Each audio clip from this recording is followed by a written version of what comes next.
Welcome to Chronic Combat Conversations, a live look at our best bets, picks, and predictions for every UFC event with your hosts, TB Scouting MMA and The Guru back again for UFC Vegas 69. Jessica Andrade taking on Erin Blanchfield.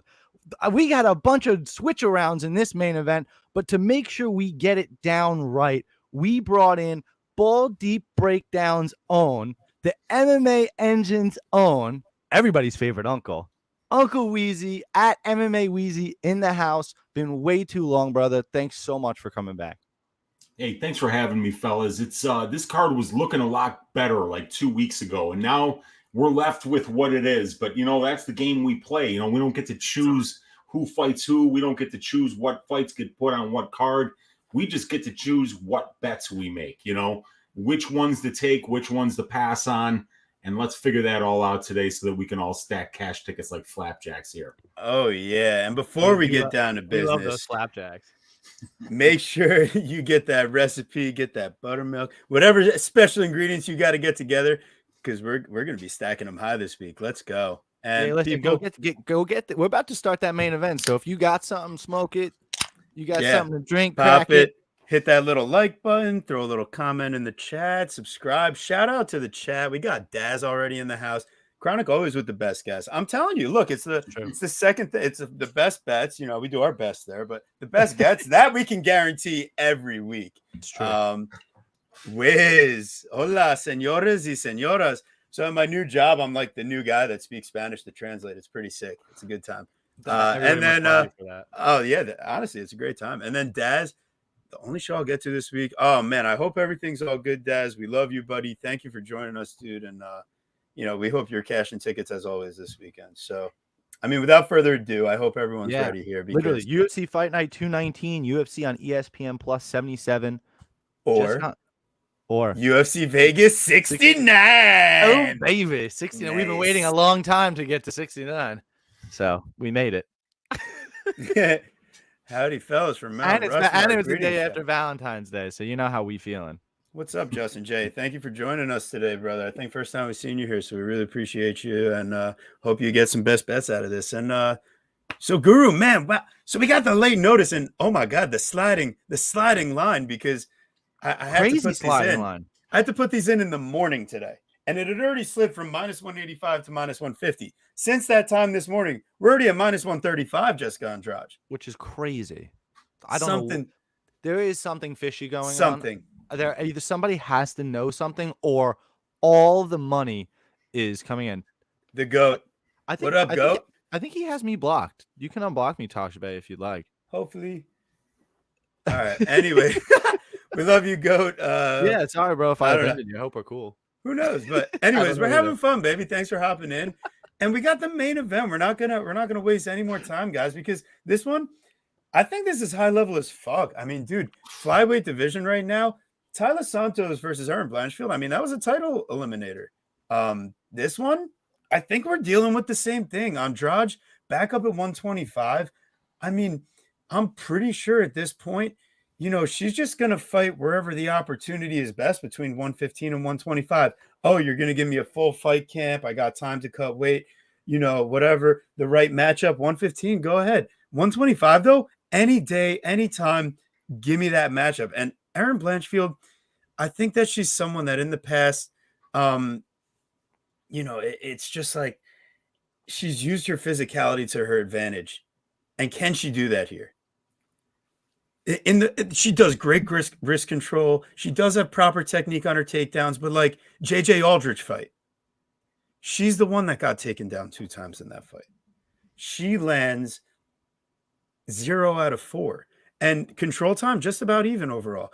First round, a bit sketchy. I thought Aldrich landed the better strikes overall and won that round. Guru felt otherwise, I believe. But listen, that's the thing about these fights, is that Erin Blanchfield had a real close fight with JJ Aldrich until she capitalized on a great opportunity, showed an awesome front choke. And just like Andrade getting that standing arm triangle against Lemos, I mean, just showing opportunistic ability to get a finish. But at the end of the day, it's like, Molly McCann's defensive wrestling, not that great. Miranda Maverick's defensive wrestling, not that great. And that was something on the regional tape too.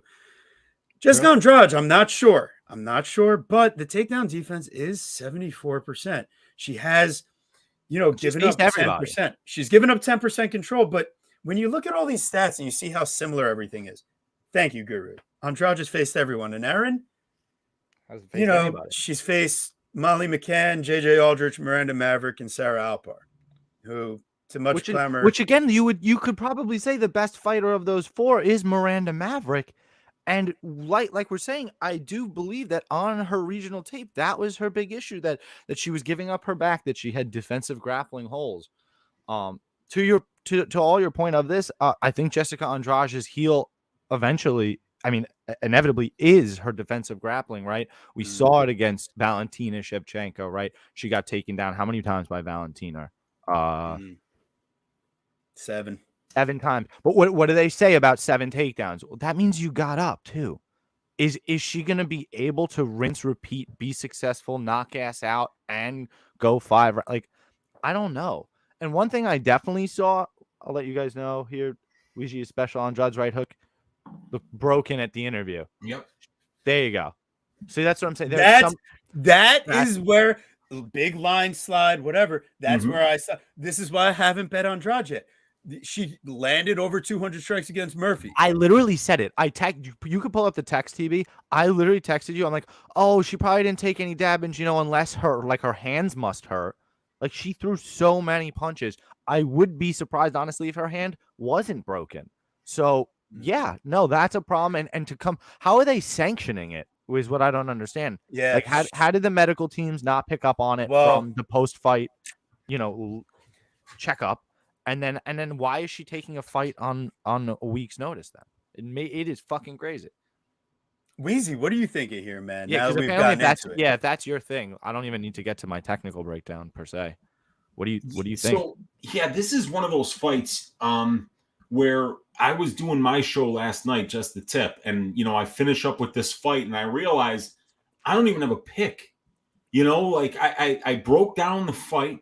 I've found really good paths to victory for both fighters, and then at the end of the day, I'm like, I have no idea who's going to win this because there's some missing information here. First of all, 2 fights in 1 month is a big deal for any pro mixed martial artist. There is a recovery time that comes after a 15-minute fight, which takes a while. Your body needs to recover from doing something that you cannot do in practice every day. You can spar, but you can't fight, right? We saw Sean Strickland do it earlier this year, which is actually even crazier. But Sean Strickland is a lunatic. Yeah. Sean Strickland almost killed himself on a motorcycle, and he still rides his motorcycle every day. Yes. Sean Strickland has literally no regard for his health, safety, or anything on the planet. Sean Strickland has no regard for anything. He might as well be a nihilist. Yeah. The only thing he seems to care about is that Pat Barry got with fucking Nami Yunus too young. And other than that, he really seems concerned with nothing in life. Yeah, he's a weird guy. But Andrade, we know that she landed over 200 significant strikes. She probably did break small bones in her hand, boxing Lauren Murphy's face off here. So quick turnaround, 2 weight cuts now in a 1 month period, 2 fights in a 1 month period. Short, one of the fights you don't have a camp for, short notice. Yeah. And then with Blanchfield, we know that the Molly McCann victory looked impressive, but going into that fight, there was no path for Molly McCann there. Right. She, Blanchfield was like minus 500 in that fight, as she should have been, because Molly McCann has no ground game. So we know what that was. But look, that Miranda Maverick performance was a masterclass. That was fantastic. Agreed. And then let's talk about the Tracy Cortez fight, you guys. A lot of people forget that Erin Blanchfield went 3 rounds with Tracy Cortez, and after those 3 rounds, flip a coin as to who you think won that fight. So if we want to talk about wrestling, Tracy Cortez is about as good as it gets in the 125-pound division, period. when it comes to pure freestyle wrestling and using that wrestling in order to win minutes at a high level against very good opponents. So Erin Blanchfield fought Brogan Walker Sanchez on the regional scene. She fought Tracy Cortez on the regional scene. She's got a couple other names that are good regional scene fighters that she fought before she got to the UFC. Golfin, I believe, right?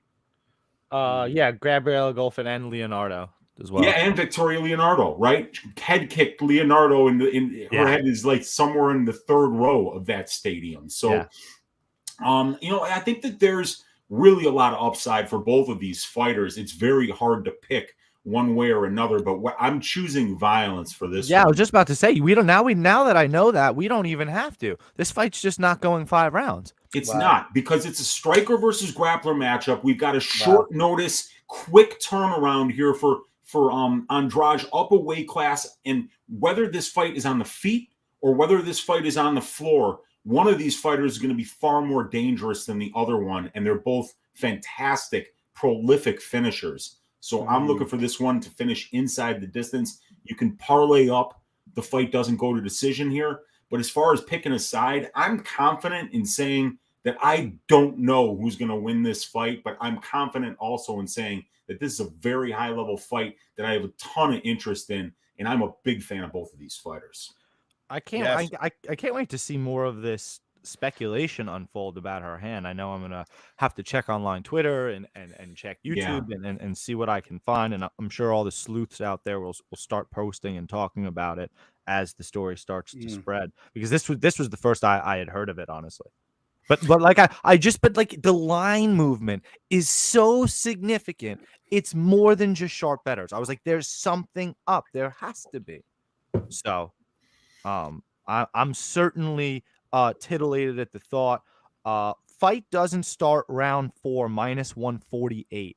I think that's kind of because like the under over 2.5. I don't know what it is. It kind of has me like a little nervous. But I probably would still take the under there. But why not take like maybe a little extra juice? I don't know. What do you guys think? So you said that was fight doesn't start round 4. Yeah, I guess so. That's I guess it only buys me an extra half a round for about 30 cents a vig. It might not be worth it. It's crazy. I've got the 5-round analytics up here on my prop template, and there's only been 11 5-round women's flyweight fights, but for some reason they're only finishing at a 36% clip. Very, very strange. Very low finish rate, but yes, interesting.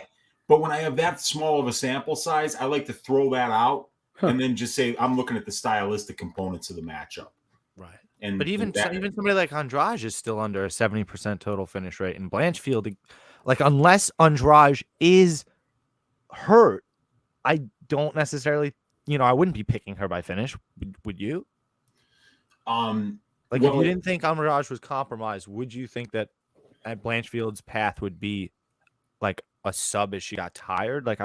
I think she kind of dominated. Ground and pound sub, yes, absolutely. I think that's live for Erin Blanchfield. I think her ground game is that good. Yeah, I think she could sub Jessica Andrade if she keeps getting takedowns. But that's a big if, right? Yeah. And we could see Blanchfield get a really nice takedown in the first and 3 minutes of control time, and we could see it happen again in the second. But if she doesn't get that takedown in the third, Jessica's going to march her down and she's going to knock her out. Unless her hand is broken. Well, even that left, knee, even the left is good enough. Yeah. Wow. Jesus. We got to look into this. I'm so sketched off this fight. Yeah. Though. But honestly, I mean, my pick is Andrade. I just also let's not forget why her name is Bate Azteca is because she's a sick offensive wrestler. What if she just turns the tables on Erin and Erin's wrestling defense looks like it does against Tracy Cortez? I mean, I don't know. So, yeah, Andrade is my pick, and as the line keeps on sliding, if that line touches plus money, it's a definite play. I'm just, like Guru said, like something's sketching me out here, so I'm not 100% sure on like the bet yet. I'm following Wheezy. We're going with doesn't go. Under 2. No. I mean, fight doesn't go is -250. I know that's not going to be good enough for you. No, that's you could do a small parlay with that. This isn't something I need a best bet on. Yeah, this isn't something I need. It was something from the next fight. Actually, Well, that's a good segue as ever, right? Because here we are. We got Jordan Wright versus Zach Pauga. What everyone wanted to see in their I mean, I can understand why it's a co-main event, can't you? God, yeah, because the you UFC know is trying to save money. That's why. Can I tell you, similar to slap fighting, Jordan Wright is like one of my guilty pleasures. It's fun. It's like it's must-see TV. You got to see this guy turn into a pumpkin. Like it's amazing. Within 7 minutes, he is a pumpkin, or the person he's fighting is a pumpkin. Somebody is going home at midnight, Cinderella's ball, 12 o'clock, turning into a pumpkin. It's over. 7-minute mark. Yeah. All right. Well, here we go. I mean, it's gonna be sketchy as fuck. And the over 1.5, I don't know why that shit's calling my name. I just feel like Jordan Wright, each fight he goes out there and he adds a little bit more offensive wrestling, a little bit more clinch. He tries to be a little smarter, but it's just obviously it doesn't work out. Like, I'm not saying the fight goes the distance. It's just like, can we fade the narrative just a little bit, or am I being way too cute? Overall, I mean, the pick is Pauga. I just don't think he has like the craziest power. The guy has 5 wins and only 1 by knockout. So especially for a guy that fought up at heavyweight, guy that fought at light heavyweight, it's not screaming to me like, oh my God, this guy must be, finishing Jordan Wright on the feet, with anything besides volume, and that Jordan Wright sucks. So I get it. And I'm not picking Jordan Wright. I'm not betting Jordan Wright, but I am thinking about the over just a little, just in case D1 Jordan Wright shows up, It's an interesting point because I think Zach Pauga, off a devastating knockout that he suffered, could maybe be tentative. And I just don't know that Jordan Wright will allow him to be, is the problem. And then Jordan Wright, when he creates this havoc that he loves to create, it's kill or be killed, and somebody's going down. And one thing that Zach Pauga has shown you, as fairly unpredictable as he is, one thing he's shown you is that you now can't trust his chin. Muhammad Usman threw 6 punches. It was like a power jab, and he was done, like bad. It was bad. Yes. Fight to start round 2 -110 is probably better than playing over 1.5. If you're, that's better. But anyways, I'm sorry. No, that's fine, and I agree that is better if you're feeling degenerate like TB. You really want to fade that narrative. Yeah. You look at the it was very interesting. The last fight for Jordan Wright versus Dusko Todorovic, that was his first fight in his entire career ever that went over the 1.5 mark to what TB's looking for, and that fight was still a fucking barn burner, crazy. Like, you were sweating. Wait, 20 less pounds cut for Jordan Wright this time. Yeah, he probably just sucks anyway. So that's what I'm saying. When you get knocked out so many times, like, it's just not good for your brain. Yeah. And you have to be a doctor or a podcast host to tell you that. Like, we just know it. So and Zach Pauga, like I said, he's not some young prospect, 32 years old. Kind of, it was his second career type thing. Don't know exactly what to think about him at light heavyweight. Sure, you may think, okay, maybe he'll be in better shape so he doesn't get knocked out easier, or the weight cut is, maybe hurts him more and he gets knocked out. Jordan Wright doesn't give a fuck because that dude swings hard as shit. So, it was funny. TB had said it, texted me earlier in the week. He's like, Jordan Wright is like elite for 90 seconds.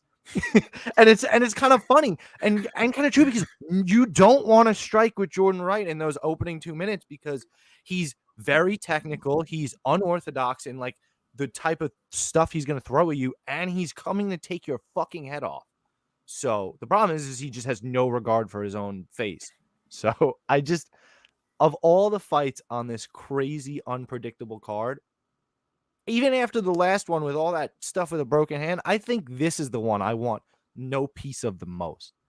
It's just crazy. Zach probably wins, but at -275, what, how, and why? You can't trust him. So I've talked enough. Uncle Weezy, please lecture. Yeah, so the second leg of the parlay that started with fight doesn't go to decision for the main event is fight doesn't start round 3 for this one. I like that. And here's the thing, you know, I mean, people, you know, and rightfully so, are thinking, well, what if Jordan Wright wrestles? Well, what if Jordan Wright wrestles? What's going to happen is that Zach Pauga is going to stop his takedowns like they're nothing, and it's going to continue on the feet. Zach Pauga's main training partner is Curtis fucking Blades. Okay. Jordan Wright, if you're listening right now, you're not taking down Zach Pauga. Okay. Plain and simple, you're not. And just look at Pauga in the house. Sure. That Niall Bartling kid, 265 pounds, shot like 9 takedowns. He didn't get close to taking down and holding down Pauga for any stretch of that fight. And he tried over and over and over again. And that dude could eat Jordan Wright. Okay. Yeah. So, this fight, this isn't going to be wrestling. and Jordan Wright's chin is trash. And Zach Pauga's chin is trash. Absolute trash. Look at Pauga whenever he gets hit. It looks like he doesn't like it, man. I'm not just talking about the Usman fight. I'm talking about in the house. He gets hit. Like, it looks like he misses a half second of time every time it happens. So, and if Jordan Wright touches him, dude, he's going down. You're 100% right. You're 100% right, Weezy, because you see it in that Jordan Heiderman fight. That fight was like a barn burner for no reason. He gets into a brawl with that guy, and that guy's terrible. Yeah, not good at all, and not a good striker. Heiderman's a wrestler, but every time Heiderman hit him, you saw Pauga have to back up and readjust again. And you're like, shit, man, he's reacting really bad to that. And when you see Jordan Wright in the first 10 seconds of a fight, he always throws a 1-2. Dude, look at that 1-2. If he hits you with that, you're done. And if he hits you with those long head kicks that he's throwing, you're done. There's a lot of stuff that Jordan Wright throws that's just flat out violent. So I'm actually picking Jordan Wright to win this fight because I'm not sold on Zach Pauga's chin. And I think that there's one of these guys, you know, that has true power here, and that's Jordan Wright. But also Jordan Wright is so hittable that if Pauga puts together a couple of combinations, lands them, I think, you know, Wright's going to get stunned and he's going to go for the finish and he's going to find it. So one way or the other, this fight's finishing inside the distance. And what's up? Good to see Kyle Marley in the room here. Always good to see Kyle. Thanks so much for showing up, bud. So what, dude? So tell me your parlay again. Like it's this fight not to start round 3, and the last fight just doesn't go the distance at all. Exactly. Yeah. Fight doesn't go to decision for Andrade Blanchfield. Fight doesn't start round 3 at -265 on DraftKings. Brought that to like around -110.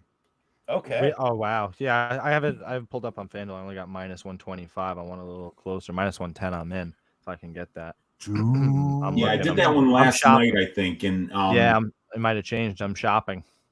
Yeah, those are good lines. You know, I mean, I just don't, you know, I don't know what a Pauga Wright fight looks like that goes to round 3. I mean, can you imagine with they like they're dead? You like picture them bringing a table and a tablecloth and them serving them dinner in there because I mean, if these guys stand in front of each other and throw punches, somebody's gonna die and die fast.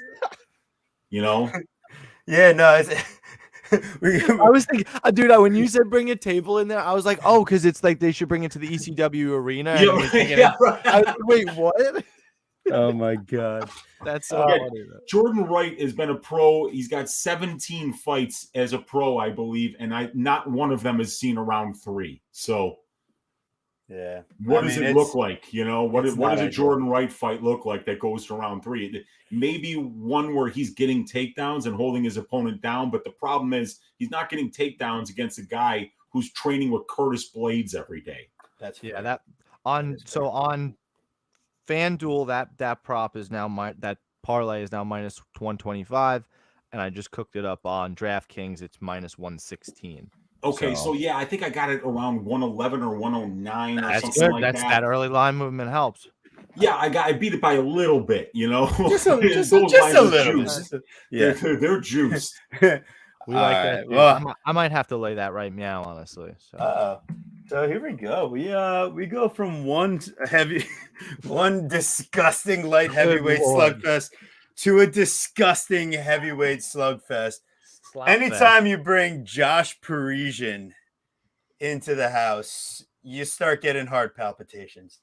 And that's why he had to pull out of his last fight. Yeah. And now I'm getting heart palpitations because I'm like, is Josh Parisian actually a good idea? Because Jamal Pogue is like, he's really not like that impressive. But you just have to take a step back and remember, well, it is Josh Parisian, and he does love his striking defense is keeping his hands at his hips and throwing spinning back fists. And that's generally not a good combination for your striking defense.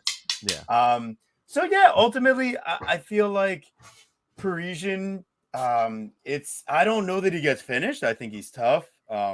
We could see this thing play out. Over 2.5 being minus 145 tells you all you need to know because they probably think it's 50-50. This fight goes the distance. And it probably is. I think if anyone gets a finish, if I could get plus money at the fight going the distance, I'd be pretty. Minus 102 on FanDuel. Yeah. If I could get plus money, I would probably do it. Yeah, I mean, listen, I would consider it. And Pogues, I just don't think he has like the greatest cardio, the greatest urgency, the greatest use of his striking in combination. It's just none of it's like really. Well, so that's enough. I mean, but that is Josh Parisian. I mean, that is Pogues' problem, right? Is he really does only throw? He's pop shotting, right? He'll throw 1 or 2 strikes at a time. You'd like to see him put his combinations together. He's quite flat-footed. Problem is I mean, what is good for him is he likes to march forward, right? And he's also going to be willing to mix it up. So not only does he have constant pressure, which Josh Parisian doesn't deal with well, he's going to have to deal with offensive grappling, like a significant amount of it. Like you didn't see it on his last Dana White Contender Series fight. He went for 0 takedowns, but I think he was like kind of bitten, gun shy, like bitten by the dog in the terms of he'd been on the Dana White Contender Series before, won a decision, but used it like 7 takedowns and was like significant in terms of top control and didn't get the contract. So I just think he wanted to keep it on the feet. But you see, even in the fights between the 2 Dana White Contender Series fights, he doesn't give a shit. He wants to win. So he'll go for 7, 8, 9 takedowns. Like he doesn't care, and he'll stay on top too. Problem is he just doesn't do much with it. He's not doing much in terms of damage. But and he really is not much of a sub guy. So but he will use it. Has body slams, you know what I'm saying? Has decent cardio because he'll continue to use it. And I just think, Parisian right there at 33% takedown defense. Delicious for Josh Parisian. 42% opponent control time. That's love to see it. Half of the time he has spent in the octagon, somebody else is on top of him. You don't want to bet on a guy like that. Yeah, Pogus went 7 of 11 on Contender Series. So there is certainly a path to victory. I'm just not parlaying this motherfucker for any reason. I think you kind of can. Weezy might be breaking out the oranges. He might be, but I think Pogues is somebody you can kind of safely. All right, a degenerate parlay. Parlay. Okay. Well, Weezy, importantly, before you get to this breakdown, there's an important question in the chat. Yeah. For you. So sativa during the day, indica at night. That's your Uncle Weezy's plan. Only on the days that end in a Y, though. Those are the only days. Sativa during the day, so I don't fall asleep or have to take like a 3-hour nap at 4 p.m. That's very unproductive. Yeah. So and then as the day goes on, I start going to the hybrids and then to the indicas. Yes, sir. Oh yes. Yeah. Personally, I avoid indica almost at all costs unless I'm basically going to bed because I don't want to go to sleep. Indica will put me right couch locked and right the fuck out. I smoke sativa pretty much 90% of the time. Yeah, because like it happens to me too, man. If I smoke, I remember one time my girlfriend and I were in Seattle, right? And we had a couple of different kinds. And one of the kinds that the guy gave us while we were in Seattle, we thought he said it was a sativa. So we smoked it during the day. It was purple Urkel. You're done. Yeah, we were done, dude. Like my girlfriend and I were like, we both were looking at each other like, I need a nap. She's like, I'm so tired. I'm like, this is the worst sativa ever, And we both like took a 3-hour nap, and we found out like, fuck, this shit's like 90% indica. What happened here? So it being purple should be your first clue there. It's true. It's so true. Yeah, there's no purple sativas. It's purple indicas. Well, we've obviously gotten to the important part of the breakdown of this fight, but Weezy, you got any degenerate plays here? Yes. I don't have any plays on this fight, but I got to tell you guys, I'm very high on Pogues in terms of his ceiling as a UFC heavyweight. This kid's very young. He's well-rounded. He's got good conditioning. He's got something like an 8-1 amateur record. This guy has been a mixed martial artist now for almost 9 years, and he is 27 years old.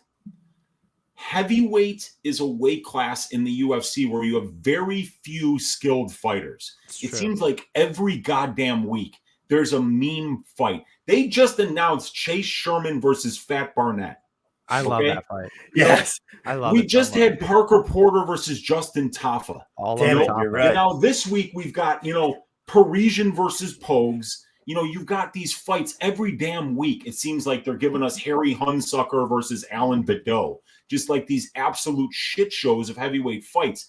But what sets Pogues apart is that he's got more than one path to victory. Yes. He can wrestle, he can box, he can grapple. And when you watch the regional scene footage on this guy, he's had some tough fights against really good opponents at 205. So I kind of like him moving up from 205 to heavyweight. I think he's going to find that if he fights smart and if he has good coaching and he comes in with good game plans and an understanding of when to use what tools that you have in your toolbox, that Pogues is a guy that could actually fight for a title some years from now, just because he's got more than one path in a weight class where you've got very few athletic people and you've got very few well-rounded, well-conditioned athletes that know how to fight. That is interesting when you make that point. I was interested because I was like, oh, maybe he's kind of a little undersized even for light heavyweight, honestly, because he's generally going to be the smaller guys in this division at 6'3" and only a 77-inch reach. But when you make your point, Weezy, that if you think he can have more paths to victory generally, because like in light heavyweight, you still have to deal with some of these really athletic guys, but maybe you move up a little bit, right, and you out athletic some of those really unathletic guys, you may have more success. You think that's why he's moving up here? Yeah, I think it is, because it's going to be a minute before you see Cyril Gane in a fight, and before you see Cyril Gane or Stipe Miocic or somebody that actually does have more than one path to victory, or is really good at one thing and also really if you're really good at striking and also really good at takedown defense, well, then you don't really need to be great at anything else. You could just win fights with your striking and your defensive wrestling. But, for a guy like Pogues, when you watch him just box this last guy's face off, and then you see him down at 205 going up against Alex Polizzi, who's an absolute killer. And that fight goes into the 4th round, and Pogues is getting up every time Polizzi takes him down and punishing him on the feet. You saw a big skill gap on the feet there. But in a guy like Polizzi, you had a guy who's a D1 wrestler who's got 5 rounds of cardio and can push a wrestling heavy game plan for that long. Guess what? Nobody exists like that at heavyweight. Cain Velasquez is in jail, okay? And he's too old to fight anyway. He's actually out. You're not going to find a guy that has 25 minutes of cardio and can wrestle the whole time. So, in that fight at heavyweight, it's going to be Pogues breaking his opponent in the 4th round because that guy won't be able to get takedowns anymore. So, but, in this fight, I don't even know if Pogues is worth this line because I kind of feel like I need to see Jamal Pogues pressuring here. If he pressures Parisian, I think he can break him. But if he just stands in front of Parisian and tries to outbox him, it might wind up being close. And I still need to see what Pogues' wrestling is going to look like against true heavyweight guys like Parisian, who are going to come in at 265 and who are really, really tough to take down over and over again. So I think that it might not be worth the line here, but I think Pogues is a guy who's got a super high ceiling, and I'm going to be watching his fights closely to see how he game plans and how he uses all the tools in his toolbox. It kind of reminds me of like the Waldo Costa Sherman fight maybe from a little while ago. I think it could really be like one of those sloppy close decisions where like Pogues does end up dropping like round 2 or something, or even round 1. And it could be, I almost like a grandma's couch cushion play on like, because we like the fight to go the distance, honestly. I don't necessarily think that there's going to be a finish, while I think there are paths to victory for Pogues, like you were saying. But fight to be a split decision at plus 500, little degenerate, grandma's couch cushion. Yeah, I don't like, because again, they're saying it's minus 125 to go the distance on DraftKings. It's a little lighter on FanDuel. I might even play it at minus 102 to go the distance. I kind of like that play. I don't necessarily see a finish. I think they take their time, and his pop shotting is just not going to lead him to too much of a finish. And Parisian is, tough for as silly. You got to kill that dude to get him out of there. So I actually kind of like it to go the distance there. So I'm probably going to play at least a unit on the fight to go the distance, and maybe, I like that. Maybe some sort of quarter unit play on a split decision prop, because it could be very sloppy. Agreed. I like both of those ideas. All right, beautiful. I can get behind something like that, and I'll get behind something. All right. Oh Jesus! All right. Well, clap them cheeks, boys. Good for you. Good news. We got Thick Willie in the next fight here. William Knight versus Marcin Prachnio. Give you a Thick Willie. All right. Oh Jesus! Things Guru promising on things that he cannot deliver for 200. Oh my my God! All right. So, anyways, here we go. We got a break-even fight here. William Knight versus Marcin Prachnio. And I mean, I can understand the sketchiness on either side. It's a brick house. So, okay, how does William Knight look at his weigh-in? What is he gonna do? Is he gonna make weight? Like a brick house. Yeah, he's gonna look yoked as shit, man. Yeah, I think okay. He's literally good. The thing is he's gonna be able to use it's kind of the same thing we were just talking about in the last fight. Ooh. William Knight is gonna have more paths to victory. Prachnio is somebody that, as you see, he's gonna spend a lot of time at distance. He's got a much higher pace than William Knight, but William Knight has a significant power advantage over him. And he's going to be able to mix up the wrestling. He's shown 4 takedowns attempted per 15 minutes, and he's been going for more lately. And that dude's got a 53% takedown defense.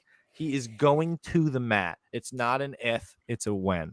And when he does, he's going to have to deal with William Knight's really pissed off ass coming after him, because he hasn't fought in a while. And William Knight likes to fight. So I like the knockout on the feet or by ground and pound. Either way. I like, William Knight minus 115. I kind of like maybe like an alternate under situation. Like God. Like you really are a slut for plus money. Fight doesn't start round 3 type situation. What are you thinking, Weezy? God, I hate this fight, but I really do, man. I really need to see William Knight on the scale, because I can't unsee those last 2 fights, man. Coming in 13 pounds heavy against Grishin, and then getting knocked out by Devin Clark, beaten handily up until that point, and then knocked out. Oh man, that's really rough, dude. I don't know where this guy's at in his career right now. And he's going on 35 years old. He's not 28, I mean, he's not he's at a completely different trajectory. You see that kind of trajectory at this age on a yoked up dude like William Knight, who shows more videos of him lifting weights than he does training MMA. Dude, 35-year-old guys on 2 fight losing streaks where, not only did he lose, but got memed by Clark and then memes himself by coming in 13 pounds heavy.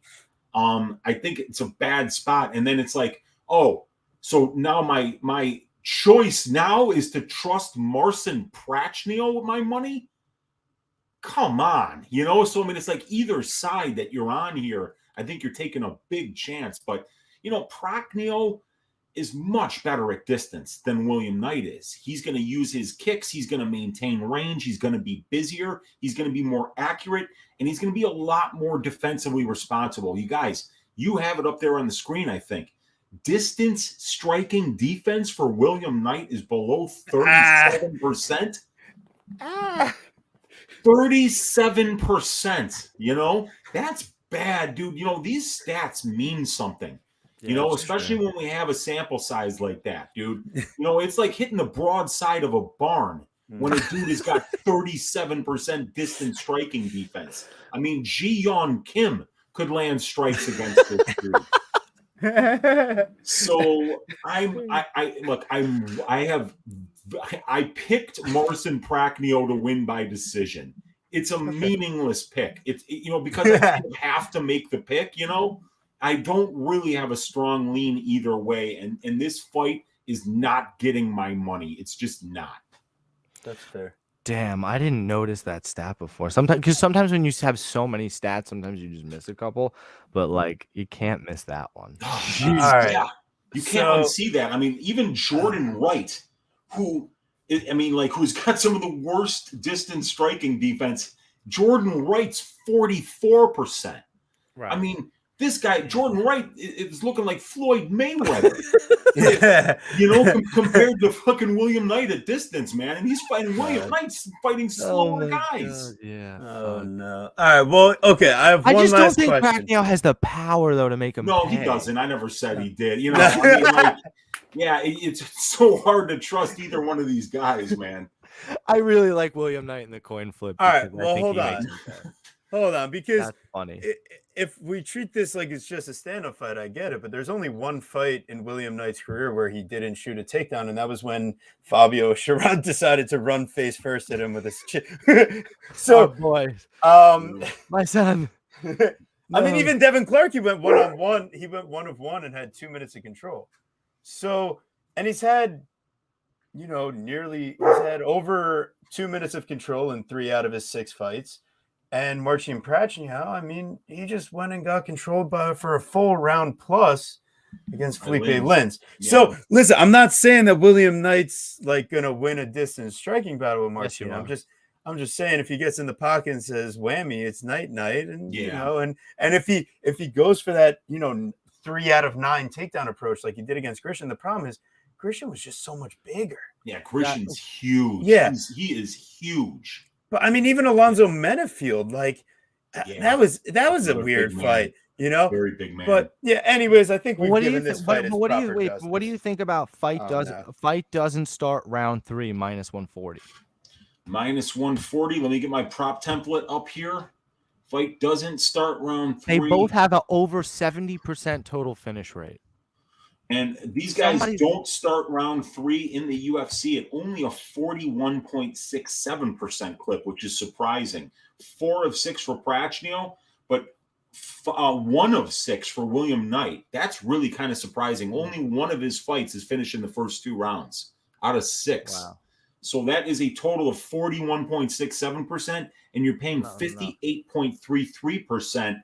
On the implied probability of the line at minus 140. All these statistics, courtesy of your Uncle Wheezy's prop template, available on my Patreon. That's right, baby. Let's go. Wheezy. I love that shit. That's amazing. I love this tool, man. This tool is really the best data-driven tool that there is for over-under bettors, plain and simple. Fucking monster out here in these streets. And I'm not going to say that about Jim Miller at this point. He looked a little sketchy at the meeting. All right, so you know what you've done, Uncle Weezy, and I really appreciate it, and this is why I love having you on. I'm not going to bet that fight. Yeah. I'm not going to. I kept trying. I'm digging. I'm not going to do it. See, like, if you choose a side in that fight, what you're denying yourself of is the 100% chance of laughing your ass off and truly enjoying that fight.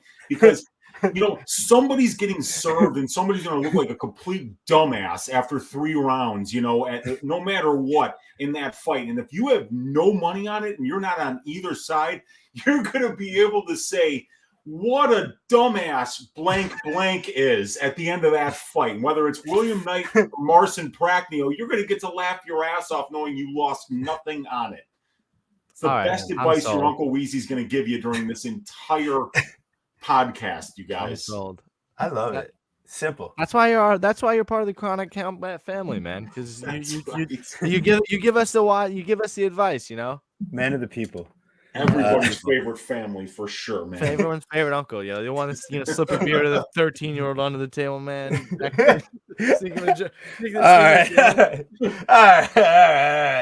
All right. Guru's going through some childhood stuff. Anyways, all right. So we got, reaching midlife crisis. We've got Jim Miller versus reaching his UFC crisis, Alexander Hernandez. He changed his nickname from the Great.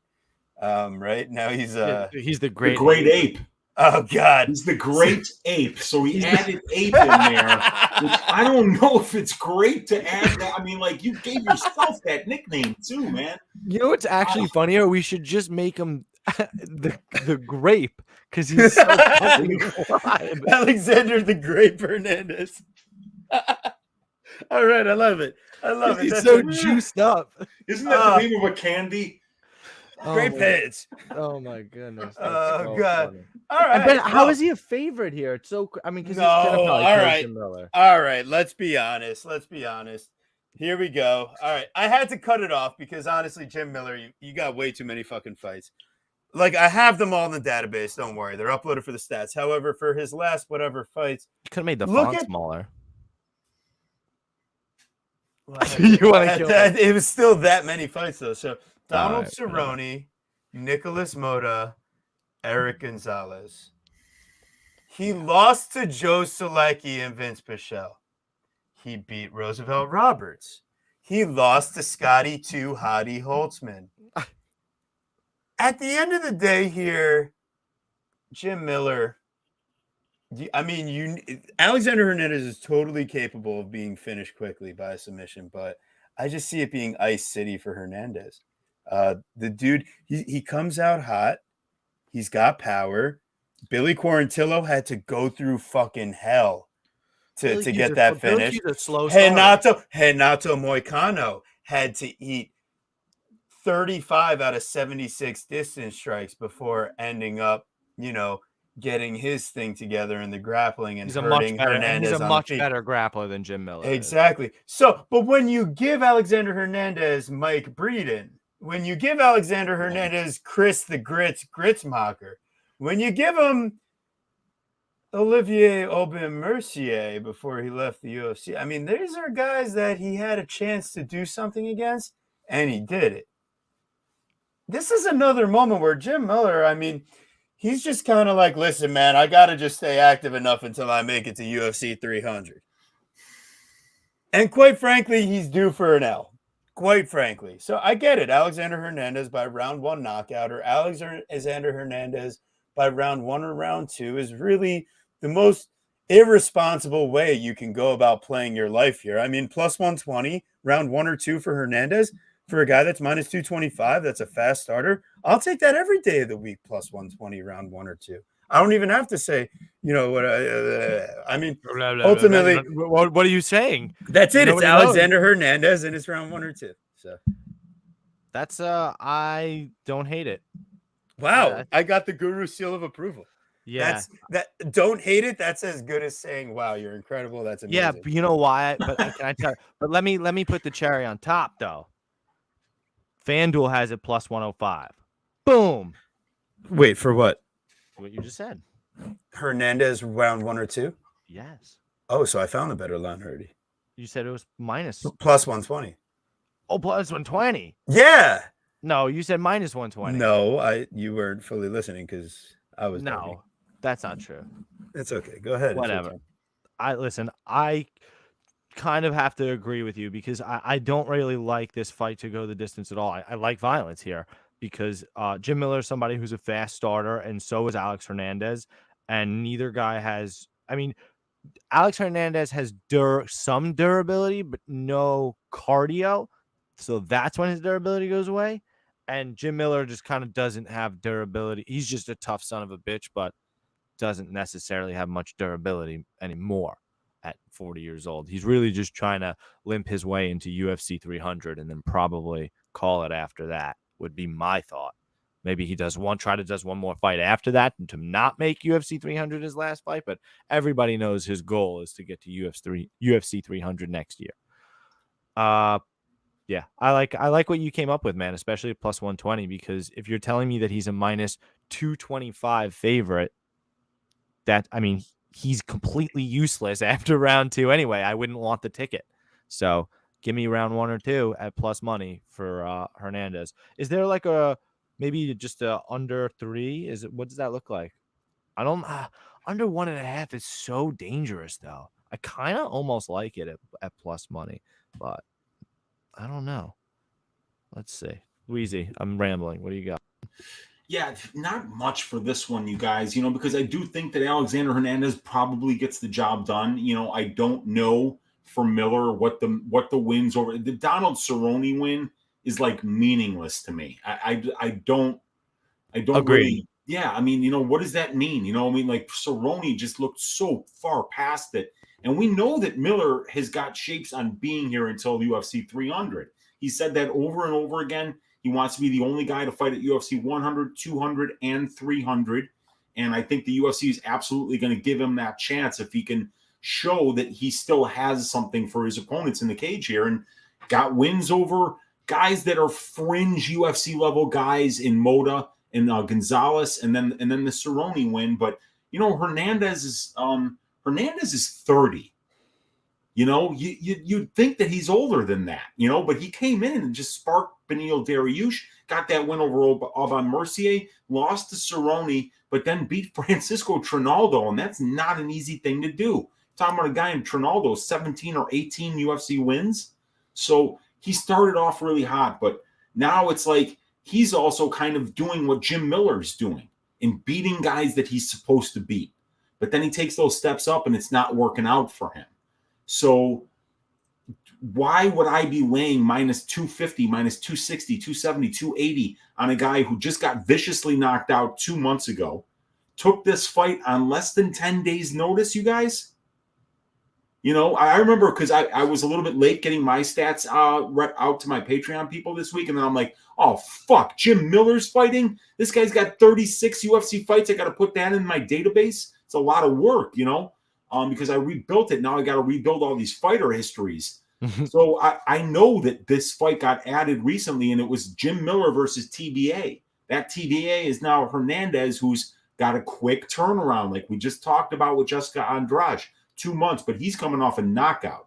He's not just coming off my hands hurt because I beat the shit out of my opponent, So I'm staying away from this one. I do think Hernandez gets the job done, and I think he probably gets it done early, but I could see this fight going a few different ways. I don't have a good read on it, and laying that kind of juice on Hernandez is not acceptable to me. And when I feel that way, I think that the idea that you guys came up with, play him by his best win condition, because you kind of feel like, hey, if this is short notice for Alexander Hernandez, how am I going to feel holding a money line ticket in round 3, when he might be just as gassed as Jim Miller, and Jim Miller will be the more dangerous submission grappler at that point. So yeah, I'm staying away from this one. Yeah, love it. More smart financial advice from your favorite uncle. And I really do like TB's prop, I love the way you summed it up. You want to play the guy you think's going to win by his best win condition. There you go. Yeah, I'm gonna give you a prop for every fight, or do my best to give you what I would play. But faux show, you got to make sure you're following us. Please like and subscribe, because Bet MMA, Tapology, that's where our official picks and our official plays go, and you can see the final official scaling. This is my face if you're not following us. Fabio, not happy. I'm like, bro, you're not following us, bro? What's up, bro? So now we appreciate you guys, and hey, it means a lot and it helps a lot with the algo and everything on YouTube. We're up over 300 subscribers in our 3rd year here, starting to really grind it out. And hey, we're seeing some success on Bet MMA recently as well. Really starting to track in the right direction all the time. So here we go, guys. Now we got our featured prelim, and I think that they moved this fight like a couple days ago to this spot. It's Nazim Sadykhov versus Evan Elder, and I get it. This is another one of those fights where I put something in this morning, and here we are. Now Nazim Sadykhov is minus 200, coming out of Longo Weidman MMA. Evan Elder out of Sanford. So definitely not giving up too much. And I think that there's some other fights on this card where you have a lesser opponent and it makes you feel more comfortable in the favorite. I think the reason I feel so comfortable in the favorite in this spot is just the overall talent, cardio, ability to stay safe generally on the feet, with a willingness to also get dirty when necessary. I just think Sadikov can do a bit of everything. And am I a little worried about some of his, willingness to like grapple and like be taken down at times? Sure, but also Evan Elder has difficulty holding people in these places, and it's not like he's going to have like some big size advantage or anything. And I know he's now fighting at his normal weight class of 155. It's just against a real big guy in Nazim Sadikov, who is still going to have a little bit of a height advantage. And yeah, he'll have a little bit of a reach disadvantage, but I'm pretty sure that once these guys get striking and we see the spinning stuff of Sadikov, like that spinning back kick on Dana White's Contender Series hurts the body of his opponent like immediately 2 seconds into the fight before they can even properly introduce it. So overall, minus 180, minus 200. It's the first leg. Whatever I finally get it down at of a parlay, that'll be going out as the best bet parlay this week. So I already got it down. Oh, wow. The guru pulled the trigger for me. So go ahead, buddy. Early. No, we pulled you. It's the first leg of our parlay, so you can tell. I'll tell you that TB and I are on the same side. Nazim is somebody who's extremely explosive, right? He's a flashy striker. He's powerful. He's got good scrambles. He's got a good get up game. He uses his distance management, right? He's got very multifaceted combinations, right? He's going to hit you with a lot of things that you're not expecting. Not your simple 1-2. Like we were talking about earlier with Pogues, like a 1-2, very simple, straight down the pipe every time. Not Nazim. He's going to hit you with shit each time you're not expecting, and it's going to hurt. He's young, and Evan Elder is somebody who I really like. Like he's a fans fighter. Like he's a fucking dog. He's got that dog in him. You know what I'm saying? But he's got some questionable fight IQ, right? He started the Parsons fight with like this unnecessary spinning elbow, whatever the fuck, a back fist, and he ends up giving the back up and gets taken down immediately because of it. It's just some of those things are kind of questionable. He's got poor striking defense. He blocks a lot of punches with his face. And if you watch Slap Fight like me, you know that that's not a good idea to eat punches with your face. And he's got his own poor takedown defense, questionable cardio. I think he actually probably has good cardio, but I still have questions there. So if there's questions, I say questionable. And he couldn't keep up with Parsons' pace, but that was the fight was on short notice and up a weight class for him. So he's fighting at his correct weight class here of lightweight. I'm just not convinced that it's going to matter against somebody that as talented as I've seen in Nazim. So I got Nazim in at minus 170, and at minus 200 now you can see that line has started to move. So I'll tell you that second parlay piece when it comes up. Wheezy, please take us home. So I see these guys as being very even. I like both of them a lot. First of all, one of the first things I look at with any fighter is how old are they? How long have they been doing this? Nazim's not even 29. Evan Elder is not even 26. Both of these guys have got 4-year careers, which they're fighting twice a year. I like the fact that Evan Elder has a 3-inch reach advantage here, and he's a switch stance fighter. A switch stance fighter against a southpaw, if they're really good at switching stances, that can really mess up a southpaw, because there are very few southpaws that are used to fighting other southpaws. It's not an opportunity that comes up much. I'm sure Sadikov is getting those looks in the gym, but in this case, we're going to have to see how that works out here. But these guys are very similar. They're both very explosive on the feet, and as fantastic as Sadikov's kicks are, hell, Elder's throwing great head kicks and body kicks and hurting people with them. And everything he throws is with purpose, just like Sadikov. I see both of these guys getting takedowns on the regional scene and doing good things with them. And I also see them giving up some minutes on the regional scene with their grappling defense.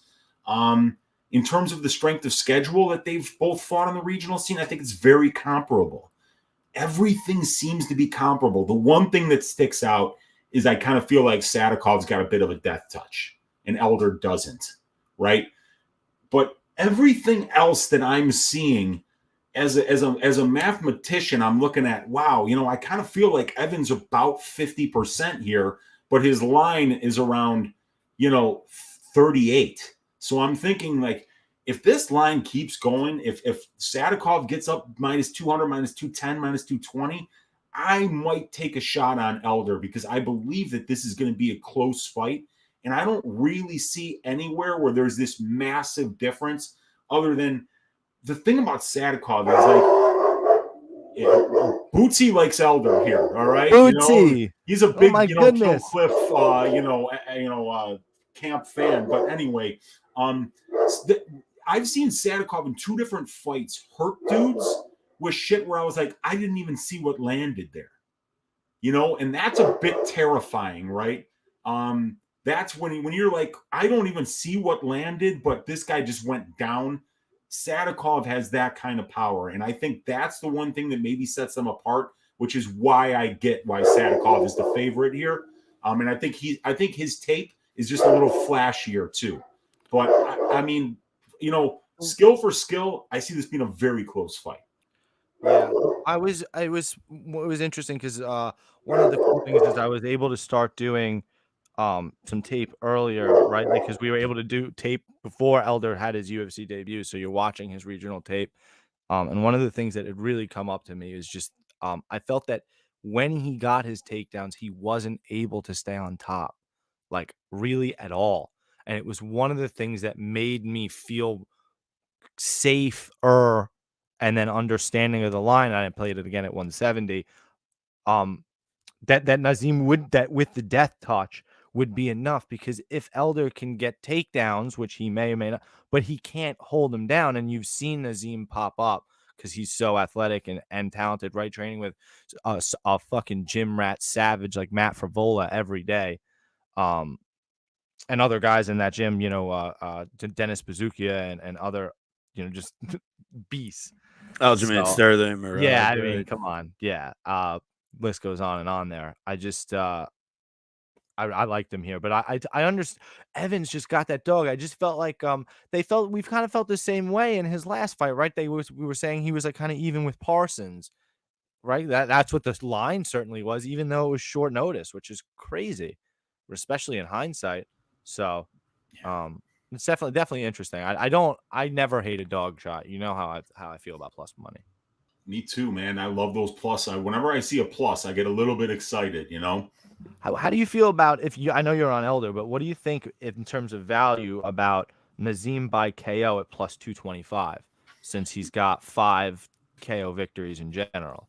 Yeah, see that the problem for me, I mean 71% of his wins by knockout. So the guy's clearly a knockout artist, and we see it on tape too. We see that power on tape. It's just that Elder's never been knocked out, and we know that this dude's tough. Part of not getting knocked out is also having just that no quit in you attitude. And those arm triangles that he was in against Parsons over and over and over again, so tough. Never once gave up. I don't want to count on a guy in Sadakov that we haven't even seen in the UFC cage yet. He beat some dude from Afghanistan. Okay. And that guy from Afghanistan had a fantastic story. And that shit pops out on tape where you're like, holy shit, the shit that this guy went through to get out of that country and this story, it's wild. It sits in your brain, but there's no mixed martial arts scene in Afghanistan. I hate to break that to anyone, so the fact that you're 10-1 in Afghanistan doesn't mean anything to me. And we can't overvalue that win any more than we can overvalue Evan Elder's Paris Padilla win or CJ Hunter win, against guys that are regional scene guys here in the States that are facing actually some UFC level competition, on their way up. That is not like, Dustin Poirier or anything like that. Right. But you know what I'm talking about. So definitely. Yeah, it's an interesting fight. It's a show me spot for both guys. So I'm most likely going to have no action and just really enjoy and take notes and figure out which one of these guys has the higher ceiling going forward. All right. Well, Thank you, Ben. We really appreciate it, man. We definitely put in the hustle out there. Not as big a hustle as Uncle Weezy, let me tell you. That guy's always moving. But yeah, no, we really appreciate you supporting the show. So shout out Chad, shout out everybody, and shout out Ben. So, I'm gonna go grab a beer, you guys. I'll be back in just a second. Do it up. All right, we'll get it kicked off here. Make so sure we got. Oh no, he's gonna miss the introduction for the best fight ever. No, I'm not. I got action on this fight, you guys. Don't worry about it. Let's go. You got what on this fight? Wait a minute. I've been saying that Uncle Weezy's been preaching sound betting advice this whole time, and now we get to Mayra Bueno Silva minus 460, Landsberg plus 370, and he's got a taste. I gotta hear that. I gotta hear this. All right. Well, Mayra Bueno Silva versus Lena. What is it? The elbow queen, Landsberg? Of course. Oh God. Yeah. So minus 460. Minus 460, not ideal. Plus 370 for Lena Landsberg. Also, really not ideal. She's minus 475, homie. It just keeps on moving, and I get it. Mayra Bueno Silva, like the Jeffersons, they're just moving on up. It's the easy sprinkler. You know, you just go ahead, you throw it in the parlay, you throw it in that parlay. You know, Bueno Silva, she can't lose this fight, right? Maybe she can't lose this fight, right? She probably could. She could definitely probably lose this. So, Mayra Bueno Silva, she loves playing in the clinch. She loves laying on her back and playing for submissions, and she loves getting in low volume power striking matches. And she doesn't really have, so her pace of distance is like 11 and her opponent's is like 19. Not ideal. Like when she fights like someone like Marina Moroz, like she just gets outpaced. When she fights someone, Manon Fiorot, like, okay, I get it. Like that too. Like you get outpaced, but the moral of the story is like Silva, she really just like sitting down on her punches and stuff. I just don't think you could count on her to outvolume anybody. You can't count on her you can count on her to get like a slick submission. But Lena Landsberg's never been submitted. And she's been through like fucking wars. Like that fight with her last fight. Cal Rosa? She ate a fucking knee to the face, right? Or was that Rosa Landsberg ate the knee to the face, like illegal knee, bad. Really bad. Yeah, I was on the plane watching that. And actually goes ahead and like soldiers on through to the end. Like I don't think Lena Landsberg's just gonna melt if Silva lands a big punch on her at any point. I'm not sure Silva throws enough in combination to. She doesn't have any knockdowns, so it's not like she's. This is the landmine. This is the Zubaira Tukhugov of the week. This is the low volume, didn't earn it, lands a couple big shots. Lena might just retire. Lena might just retire after this. I mean, she might. She definitely could. It's just like it feels like Landmine City. That doesn't mean I'm gonna play it. Bro, it just means I can't parlay Mayra Bueno Silva. Lena Landsberg by KO at plus 1,600. But Bueno Silva is really tough and doesn't get finished, right? That's true too. Yeah, she's never been finished. This is just. What's the fight to go the distance? Minus 6 million? Minus 135? What? Why? That's where why? That doesn't make any sense. Oy, Randy, now that we got you here, bro, we got to book you for an upcoming show in the next few weeks, brother. Good to see you, brother. Thanks so much for popping. It means a lot. But seriously, the weight, 58% for Bueno Silva in terms of finishes and 41% for Landsberg, minus 135 for it to go the distance. Damn. And it's a women's bantamweight division. I don't even what's the stats in terms of that division even having finishes. You know, it's crazy that I'm here this week because I could actually give you those stats and I could tell you why I have 3.5 units on this fight. Wow. I told everybody while you were getting a drink that I was extremely curious as to why the guy preaching smart betting this whole time has a bet on this crazy fucking fight. So I'm unbelievably excited to hear what it is. Okay, so let's bring up this prop template. I am chilling out at home on Tuesday. No, I know it's Monday, and I get a DM from my guy MMA Propaholic with line movement on the under 2.5 and over 2.5 for this fight. For some reason, he messages me and he's like, dude, what's going on here? And it shows the over 2.5 rounds at minus 140, right? And I'm like, minus 140 for a women's bantamweight fight? Let me get those analytics for you. Women's bantamweight fights go over 2.5 rounds 69.8% of the time. So basically, in over 2.5 rounds, if it's priced with the benchmark for the division going over 2.5 rounds in 3-round fights, it's going to be priced around minus 240, minus 250. Yeah. Right? I click on Bet Online and it's minus 110, not minus 140. So my first instinct was just to go 5 units, max bet it, because that's a gigantic divergence in not only the fighter's performance, but the benchmark for the division, how Silva and Landsberg combined compare to the benchmark for the division, and they compare to the implied probability of the line.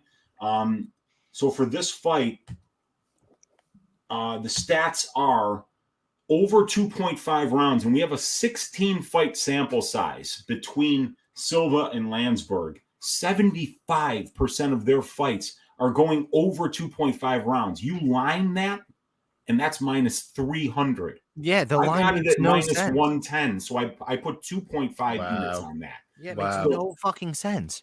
No sense at all. But, maybe somebody knows something. I honestly think it's recency bias from Brandon Silva last fight, two of her last, not 2 of her last 3 fights, but yeah, just her last fight of the Edgar fight. Yeah. Wow. So, that was just, a ridiculous line for me. So, when I see those lines, I just smash them. And then the other bet is I've got 1 unit on Lena Landsberg's money line here at plus 320. It moved after I got it, so I was pretty pissed off at myself. But, let's talk about how Lena Landsberg loses fights, okay? I think I've got my notes back here.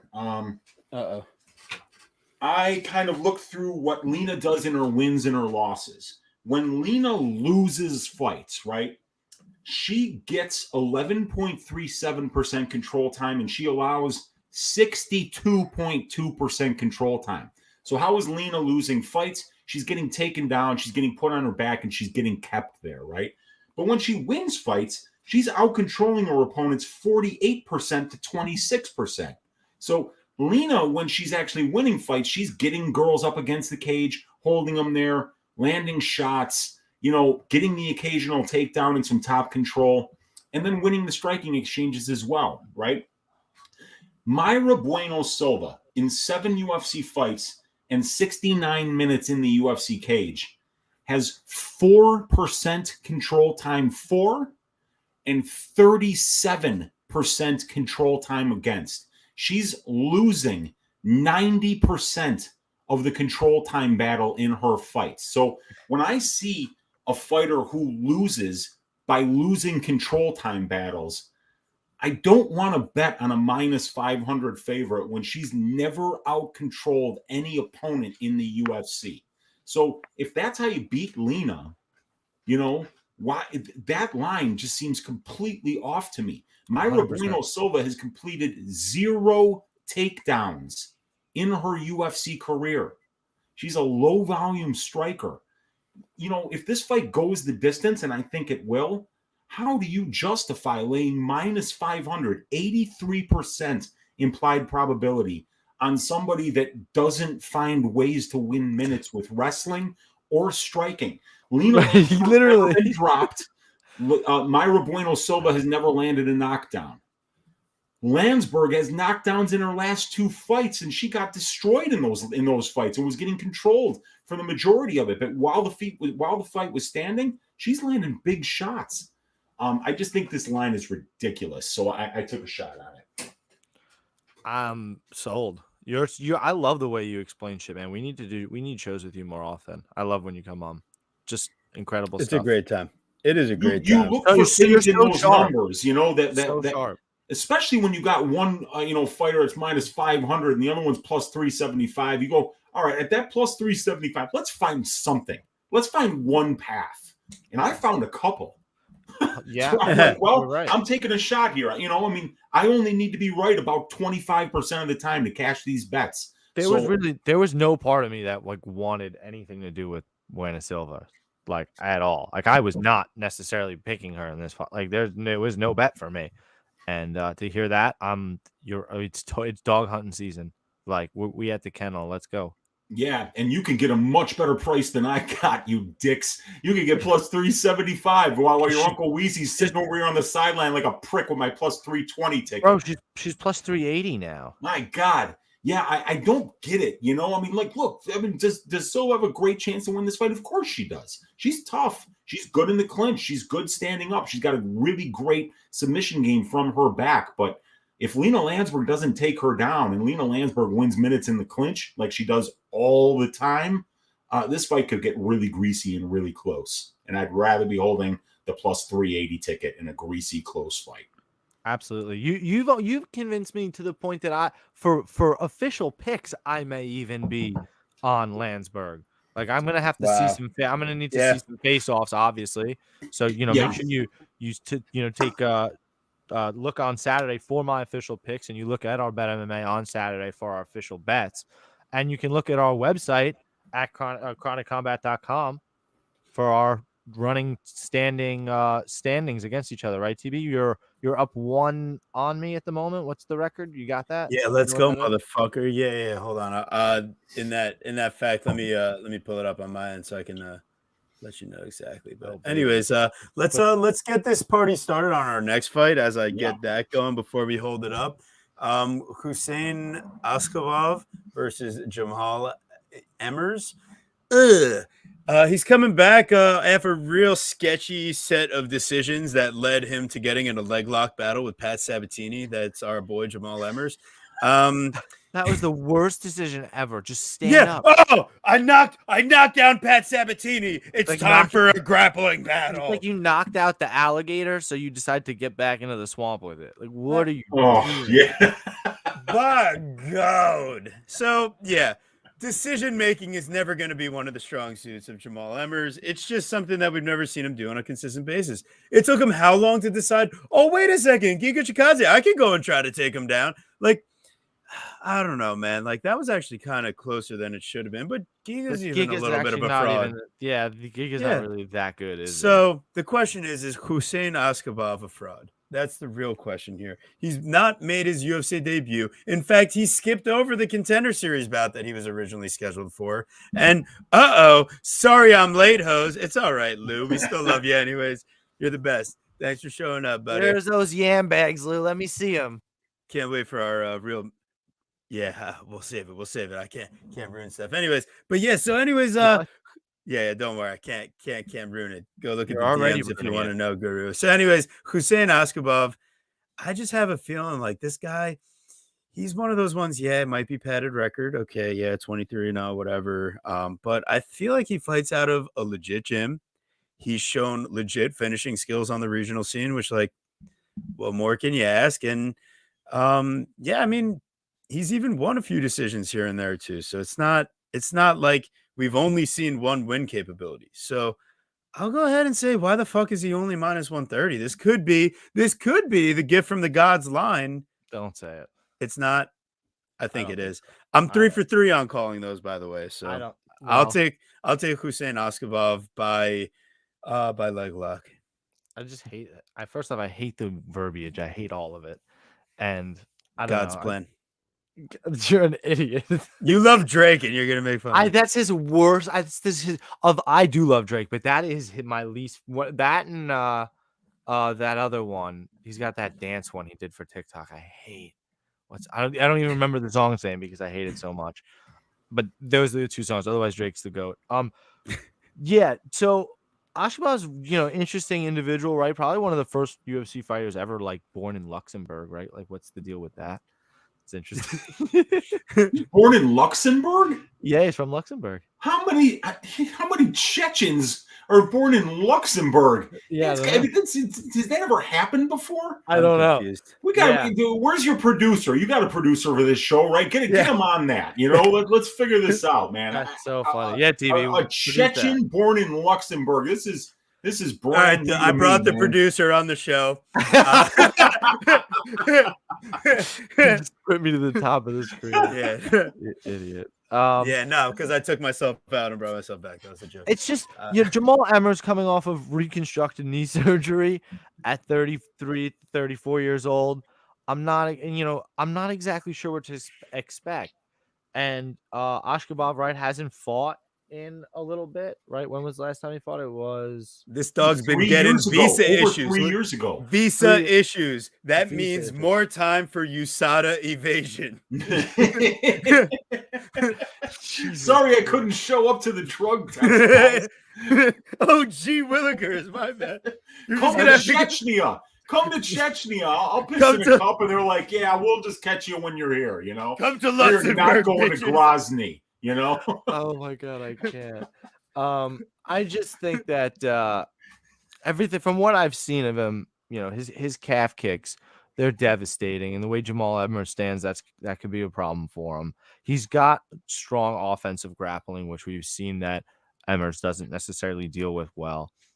He's explosive. He had an extreme suplex, one of the more impressive ones I've ever seen. Yeah. And I have like AEW on here in the background just because I'm ready for Power Slap. But and he's got 6 submissions too, right? 10 submission wins. So I just think Jamal Emmers is not, in a fight that is best suited for him. He really should be fighting somebody that wants to scrap with him, and this guy's not going to give him the fight that he necessarily wants. That being said, you look at Jamal Emmer's stats, he's got a nice pace. He's got good distance defense, especially with how much time he spends at distance, and hasn't spent that much time in control. That being said, as he's fought anybody that wants to really wrestle him in this way or can, he kind of dealt with Pat Sabatini a little bit with that, but Pat didn't really get to go there, and Vince Cachero is not the guy, and Giga is not a wrestler. All right, let's put it this way: is Jamal Emmers hurt Pat Sabatini's chin enough to where he actually got flatlined by Damon Jackson? Yeah. Okay. Jesus. Talk about busted prospect now.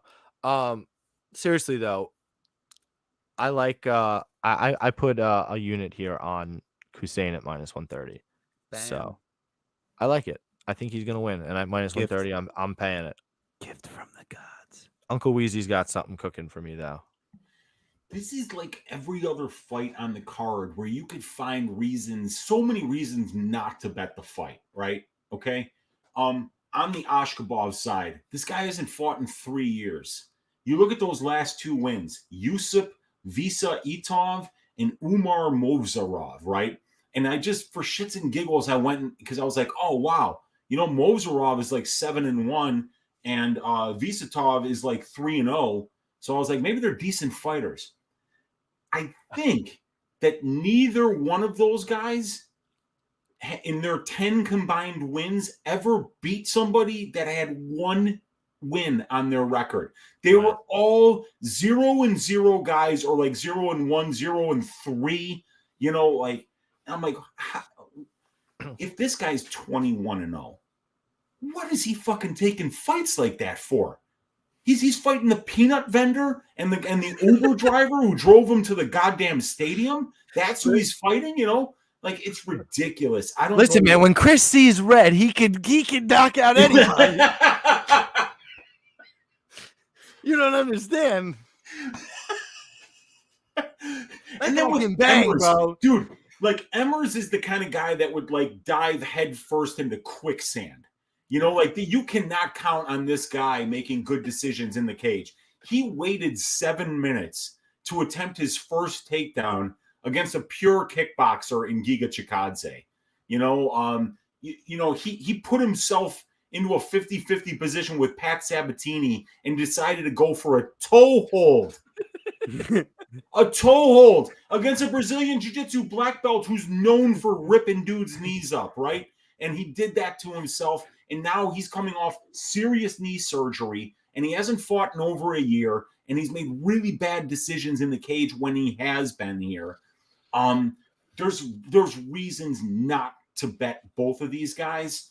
So it's something that I'm like kind of staying away from. But as more and more money comes in on Emmers and this line starts to flip, you do without any question see guys that are in completely different trajectories in their careers right now.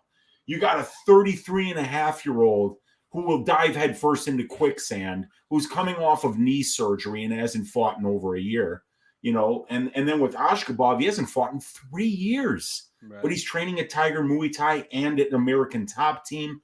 His kickboxing seems to be good. His wrestling seems to be above average.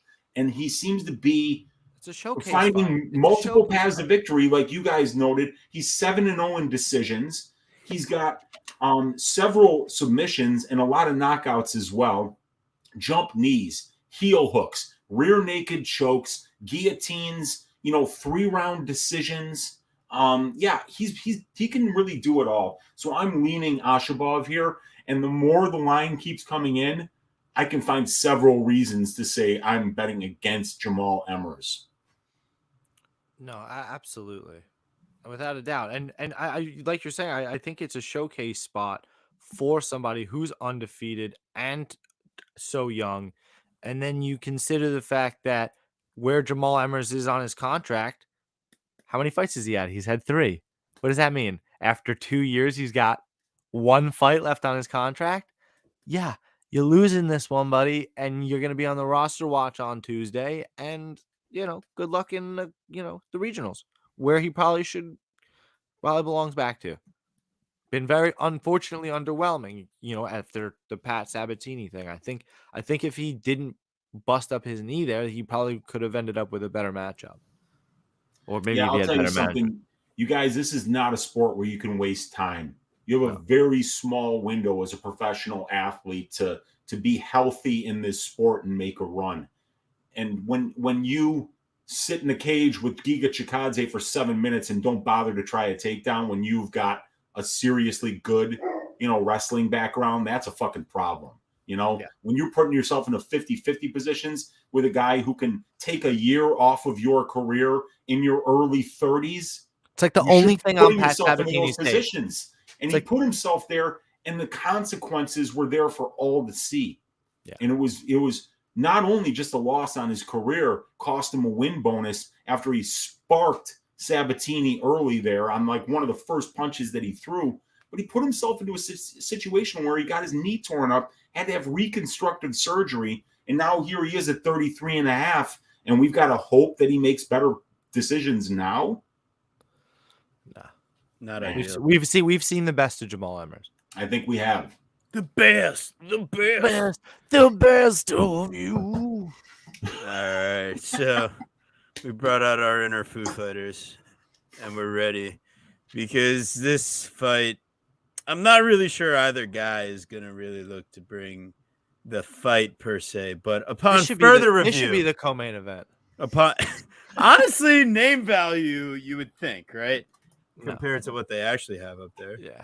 Name value wise, at least Open St. Preux, Once upon a time. Yeah. I mean, listen, Open St. Preux went to decision with Mauricio Shogun Hua.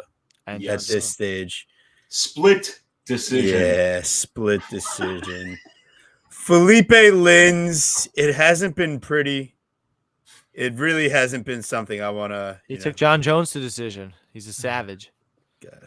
God. But yeah, I just upon first immediate look, my thought was I need to fade Felipe Lins, and upon further review, it's you're such a hater of Felipe Lins, though, which is fair. Yeah, but at the same time, it's like, well, not here. Not here, and maybe he's part of the degenerate Pogies Lins parlay. Oh, baby.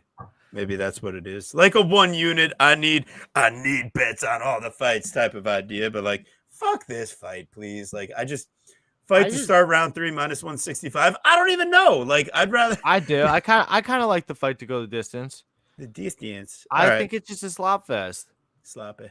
It's very sloppy. Although sometimes it's tough to project where Ovince St. Peru's motivation lies. Like, you see versus who he goes the distance, which is good, but you also saw versus Tanner Bozer that he didn't, and that's bad.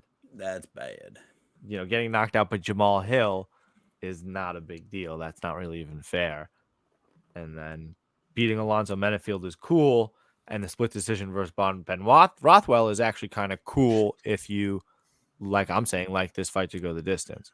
So I think Felipe Lins is off the whatever Flintstone vitamins he was on in PFL and doesn't have the same power. So I like distance. And I like Felipe Lins because I think Ovince St. Peru doesn't the stats show you right there. He doesn't have the pace. And he doesn't have the accuracy at 41%. So I like Lins to just grind him out over 3 rounds. All right. So Easy? yeah, you guys, one of my New Year's resolutions was to be better to myself this year, right? And so there's certain things, because there's a lot of, you guys know how many shows I do every week. And then behind the scenes, I'm updating databases. I'm putting in every week stats into those databases. I'm creating fighter profiles for the following week, doing all these analytical updates to all the divisional finish rates and all this shit. So I said to myself, you're working really hard. You've got to be better to yourself. And every once in a while, just step away, and that means not taping certain fights, not giving a fuck about certain fights. And frankly, when the UFC tells me as a content creator, hey, you know what? Fuck you, Wheezy. You're going to be covering Ovince St. Peru versus Felipe Lins. I go, no, fuck you. I am not covering Ovince St. Peru versus Felipe Lins. I'm not watching that tape. I'm not going back and watching an absolute travesty to the MMA community, which was Mauricio Shogun Rua versus Ovince St. Peru 2, because we had to see that fucking fight again, didn't we? So I didn't take this fight. I didn't look at this fight. I don't give a shit about this fight. I love it. And actually my prop template is telling me you're supposed to bet the under for this fight. But I told my prop template, hey, fuck you. You can't make me do that. Oranges. I'm better to myself. Well, so why does it say to bet the under, though? Yeah, I'm talking about Uncle Wheezy being number 1 this year. I'm making me number 1, which means I am not betting on this fight. I am not breaking it down. I am not taping it. I am not giving a shit because you can't make me. Nobody can make me. Self-care. I'm treating right. me right. So tell me how you really feel. You know what? Quite Broke frankly, it down for you guys. Yeah, leave it at that, baby. That's a great walk-off hit right there. I don't think we need any further discussion about that shit. Damn. just turn off the camera and walk away now. Boom, mic drop. Sadiq Yusuf style. Yeah, man, he's breaking down these fights like a fucking pro. If He's you guys amazing. haven't seen Sadiq Yusuf's breakdown, man, they are absolutely fantastic. If you want to really learn about the sport of MMA, if you really like high-level analysis, You like making money. Yes, Sadiq Yusuf, my friends, not just in the cage, outside of it as well. The man is prolific. He's way better than James Krause ever was. Oh God, you got that right, man. All right, shit. So here we go. We got AJ the Fire Hydrant Fletcher versus Themba Garimba. AJ is not fire hydrant. He's the ghost. Yeah, no, I'm sorry. He looks like a fire hydrant though. He's got those or the T-Rex. AJ And what did the you call T-Rex. Themba? Did you call him? No, I didn't give him any nickname. Oh well, he's the answer because he thinks he's Frankie Edgar, I guess. Or no, he could be Allen Iverson. That's racist. he was my favorite basketball player growing up. So that's even more racist. Huge fan of Iverson too, man. Love I Iverson. He was a everybody loves Iverson. Yeah. Now that you're left out of the No, everybody loves Iverson. Come on. What do you mean? You're talking about He's practice? such a badass dude. Bro, He always NBA played Street hurt. V3. He would always take contact. That dude was about as tough as you could possibly make any basketball player. Show up every fucking night. That was why the practice comments were so awesome. when he was like talking about practice. This dude's coming into every game with like blown out knees, broken thumbs, broken ribs. 33 points on 33 And you're shots, talking about 14 practice. Yeah, and he's like, The game I love, the game I bleed for. Most of You're talking about these practice. guys would be in the hospital with the injuries that We're in here talking Iverson's about going out there and practice. dropping 30 points with. So yeah, Not a game. Not a game. Not a game. Practice. Practice.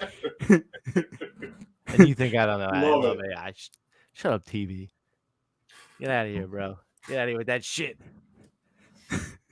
The Guru. Told you those Eagles weren't gonna win that Super Bowl. Go Chiefs. Jesus Christ, the Guru is truly just a TB hater. If anyone just wanted to know. Philly hater, most. No. Also, yeah. Straight up, you heard it here first. You just saw what happened before. Is he went from finding a way to be upset that I liked AI to finding a way to be upset that I didn't think that he knew about AI. And then bringing up the Eagles all in one fell swoop. He's just a TB hitter. It's okay, though. It's okay. That's what being boys is for. Anywho, the people came here for the fire hydrant, okay, versus the answer. The ghost. Yeah, all right, whatever. So, AJ Fletcher, though, quite frankly, you make your debut short notice against the the Jedi. Then you go ahead and you fight Angelosa, the guy that they're trying to showcase off Contender Series. He's one of those guys. It's like, you know, someone we got coming up I'm going to talk about. It's like they're showcase opponents. However, Fletcher has proven, hey, I'm going to take a round off a Semi. Hey, I'm going to take a round off a Losa. Put him on fucking skates. And guess what? His gas tank didn't quite hold up in those fights, but like he's going for the finish. Yeah. Demba, I just don't think he's quite talented enough to deal with that type of onslaught. The dude's 7 years older. He's got a crazy reach advantage, but it's like, does that really matter if you're going to end up doing what Guru is going to end up talking about here? Go ahead, Guru. Go to your analogy. It's your turn. What is this fight like for you? What type of animals does it make you think of? Oh, thank you. Yeah, go ahead. Yeah, it's time. They're turtles, man. How low is that? They're turtles. Am I not turtly enough for the turtle club? Yeah, you're not turtle. No, I mean they're turtles, man, because either one of these guys gets on their back and they cannot get up, and they do not get up, and it's problematic. So it's one of the reasons why I felt maybe the AJ Fletcher line was like a little too steep. Not to mention, we've talked about it on this show before. At minus 265, you have to earn that line to me, whatever that means, right? It doesn't matter that we think that you can win. You have to have done something in your career to make me think that you deserve that. And I'm not sure that he ever really deserves that price tag.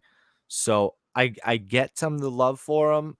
I just think that the Garimba, you know, he's got, like Weezy was talking about earlier, one of these guys, a refugee from Zimbabwe.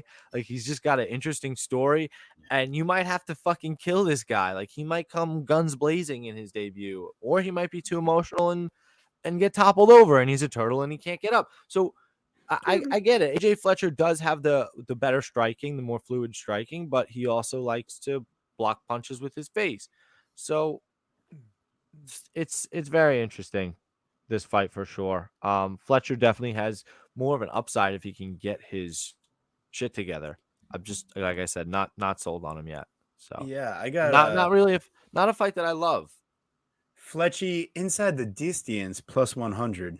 That's interesting. Garimba's 3 losses, 1 knockout, 1 submission, 1 decision. Don't get cute. You got a 66% chance.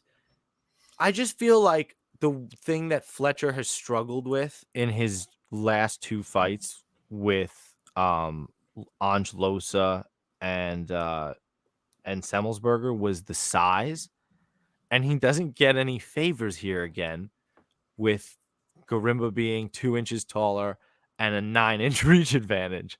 So I just think that those problems are still there. And I'm not and he has the shit. I actually think he has the shittier cardio too. Like after 7 minutes, it's over for him. Right. So, it just might be over inside of 7 minutes for Themba Garimba. Yeah, but that dude, like, again, like, he's tough. I mean, obviously he's been finished before, but it's been a while, right? Oh, hold on a second. Okay, wait.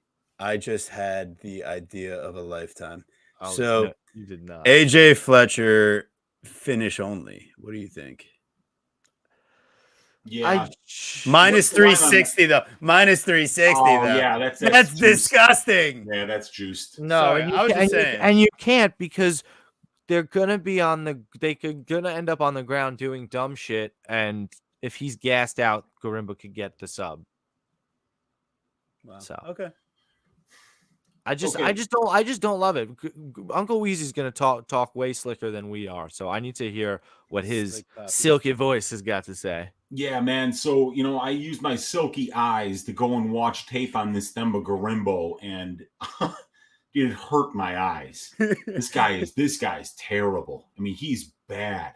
And when you look bad against South African regional scene competition, if Gina Mazzani's brother is whooping your ass and you don't win 1 minute off of Gina Mazzani's brother and get finished in the second round, yikes, man. And I mean, like, the most recent tape on Gorimbo is him in Fury FC against Julio Rafael Rodriguez, and he looked good in that fight. The problem is Julio Rafael Rodriguez is easily one of the worst fighters that I have ever seen in my life. And I was like, when I saw how bad he looked against Gorimbo, I was like, you know what? I'm hate checking his Sherdog record right now to make sure that this guy does indeed suck. And yes, he sucks. His wins are over nobody's. And he got dominated by Gorimbo. What's this guy doing here then? Can you... Dude, I don't know, man. Dude, Gorimbo, when he beat Rodriguez, took a 35-hour flight from South Africa to Louisiana, and he looked like he had just walked across the street from his house to whoop that dude's ass. So I was really surprised because, that kind of a flight, I mean, it's horrible. It's horrible to be on that long of a flight, So, I mean, this guy's not good. Even the fights that he wins, he's losing them up until he wins. AJ Fletcher's going to punt this dude's head into the cheap seats, man. And AJ Fletcher hits hard. Angalusa is the only human being on the face of the planet to get into a cage with Jack Della Maddalena and last 15 minutes. Angalusa is the only dude to get into a cage with Jack Della Maddalena and last 6 minutes, okay?